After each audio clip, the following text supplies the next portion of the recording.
The role that agri-professionals have in small communities is huge.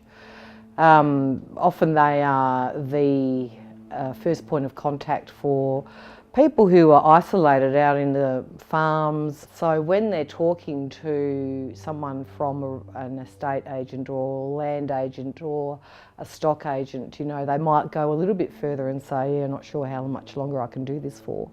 So if those sorts of people can pick up on those little words that just say, gee, I reckon he's under a bit of stress or that family's under a bit of stress, then it's really important that they know what to do with that information. So Mine Australia ran a series of workshops down in the region to help farmers and agribusiness professionals look at ways in dealing with mates on farm and people they were dealing with on farm, looking for warning signs and things like that of people that were dealing with the actual drought at the time. Some of the warning signs weren't as obvious as what you'd think they'd be, and so there was a lot of things like looking for people who weren't necessarily communicating well, who avoided questions, who some of them, you know, it was around maybe not wanting you there on the property at that time, and working on ways to actually listen and you know, work with them to see if there was a problem or see if there was something wrong. And we have been upskilling those people who are first port of call with landowners and farmers to listen for suicidal ideation, particularly when there's stress around drought. Some warning signs and conversational themes might be hopelessness and things will never improve, loneliness and no one understands, seeking escape and I can't do this anymore, guilt and it's all my fault, helplessness and it doesn't matter what I do, bad things just happen to me, diminished self-worth and I'm useless. Some behaviours to look out for are quitting or losing interest in things that were previously enjoyable, emotional outbursts or unexplained crying, uncharacteristic recklessness, abuse or misuse of alcohol and or drugs, social withdrawal, putting affairs in order or give away possessions. Some physical changes could be fatigue, tiredness or loss of energy, lack of attention to appearance or personal hygiene, evidence of self-harm. Probably one of the most surprising things was the actual confronting it a little bit head on. In the past, I always thought it would be best to sort of try and, you know, avoid it and that sort of thing, but to actually be told that it's worth, you know, saying, hey, how are things going? You know, how's everything actually working around the place? Is there, you know, is everything going all right? And not just with the farm, but with yourself as well. Actually stopping and listening to their story. So sometimes you say, are you okay? Or how's it going? Or whatever, but you never actually stop and listen. And I think by stopping and listening, it's actually opened up my eyes to a lot of the other things that might be going on in people's lives and things like that. It's about asking the tough questions. Help them open up by asking, how are you going? Gently explain your concerns. I've noticed you haven't been yourself lately. Ask open-ended questions. What's been going on for you? Listen without judgment. Stay with the silence and give them time to think.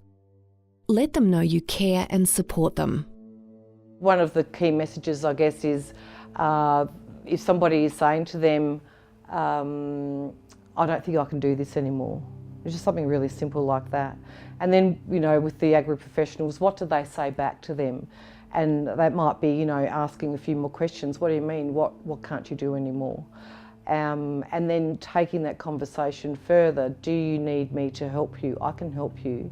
You know, perhaps do you need to see a GP? Are you thinking about suicide as an option for you? You know, and asking those questions blatantly, straight out. Don't be afraid to ask directly about suicide. You could say, it sounds like you're feeling really overwhelmed. Have you ever thought about suicide? Asking the question encourages honest discussion about feelings. Safety is the immediate priority. If they are experiencing suicidal thoughts, ask them if they have a plan to harm themselves. If you're concerned there is an immediate risk, do not leave them alone. Take them to the emergency department or call 000. And getting them to practice saying it. You know, are you feeling suicidal? Are you thinking of suicide? and saying it blatantly and making them feel comfortable with it. You know, some stock agents were telling a few stories and they were saying, yeah, I did have one bloke who I thought was suicidal, and I said to him, are you thinking of doing something stupid? He couldn't say the suicide word, but that's okay, because the bloke said, well, I am actually thinking of taking my life.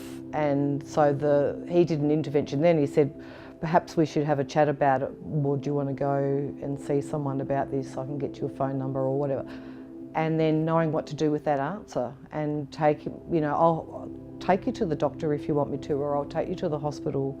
So skilling them up in being able to provide that service, that first aid in mental health, that sort of stuff, and following it through. And then if they're getting no, I'm okay, perhaps I need to ring in and check in a bit later that night. Are you okay? I was just a bit worried about you today.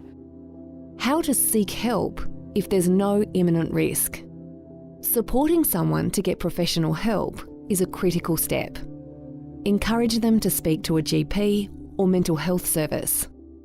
GPs have knowledge of local services and referral pathways. Telephone counselling can be immediate and anonymous.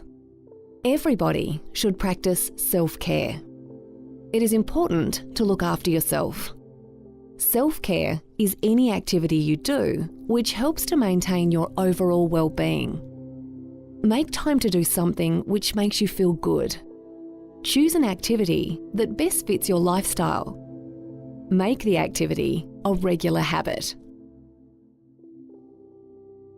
If you or someone you know needs support to recover from mental ill health, call Mind Connect 1300 286 463 or the Carer Helpline 1300 554 660.